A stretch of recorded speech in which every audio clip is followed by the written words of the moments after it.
वसई विरारमध्ये पावसाचा जोर कायम आहे। वसईच्या आनंदनगर परिसरात सलग तिसऱ्या दिवशी वीज पुरवठा खंडित झाल्यानं नागरिकांचे मोठे हाल होत आहेत। परिसरातील सुमारे 70 ते 80 इमारतींमधील रहिवासी गेल्या 3 दिवसांपासून अंधारात आहेत। सलग 7 दिवस झालेल्या मुसळधार पावसामुळे येथील जनजीवन पूर्णपणे विस्कळीत झालंय। परिसरात गुडघाभर ते कमरे इतकं पाणी साचल्यानं मोठ्या प्रमाणात गैरसोय निर्माण झाली आहे। पिण्याच्या पाण्याच्या टाक्यांमध्ये दूषित पाणी शिरल्यानं स्वच्छ पिण्याच्या पाण्याचाही प्रश्न गंभीर झालाय। वीज नसल्यामुळे पाणी वरच्या मजल्यांवर चढत नसून नागरिकांना पाणी टंचाईचा सामना करावा लागतोय। आनंदनगर येथून आढावा घेतलेला आहे आणि तेथील नागरिकांशी बातचीत केलेली आहे आमचे प्रतिनिधी प्रभाकर कुडाळकर यांनी। वसई विरारमध्ये सलग 7 दिवसापासून पावसाचा कहर सुरू आहे।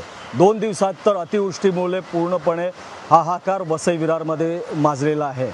या ठिकाणी इंटरनेट सेवा बंद आहे, लाईट सेवा बंद आहे, त्याचबरोबर मोबाईलची रेंज ही बंद आहे। मी आता सध्या वसईच्या आनंदनगर परिसरामध्ये आहे। हा आनंदनगर परिसरामध्ये 70 ते 80 इमारती आहेत या ठिकाणी आणि 3 दिवसापासून या ठिकाणी लाईटच नाही आहे आणि लाईट नसल्यामुळे इन्व्हर्टर संपलेला आहे आणि त्याचबरोबर सोसायटीमध्ये पिण्याचं पाणी टॅरेसवर जात नाही आहे, मोबाईलची रेंज नाही आहे, इंटरनेट सेवा नाही आहे।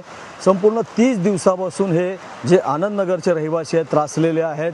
आपण त्यांच्याशीच बोलूया। सर काय सांगाल, 3 दिवसापासून लाईट नाही, कसा सामना करावा लागतोय? 3 दिवसापासून लाईट नाही, त्यामुळे आम्हाला पाणी येत नाही आहे, पाणी नाही, मोबाईल नाही चालत आहे आमच्या घरामध्ये, लाईट नाही आहे, इंटरनेट नसल्यामुळे मुलांचे जे आता ॲडमिशन करता जी प्रोसेस चालू आहे त्यांचे कॅप राऊंडचे रजिस्ट्रेशन आहेत, काही ठिकाणी ॲडमिशन कॅन्सल करून ती फी क्लेम करायचे, हे सगळं मुलांना डोळ्यामध्ये पाणी यायला लागलं आहे माझ्या।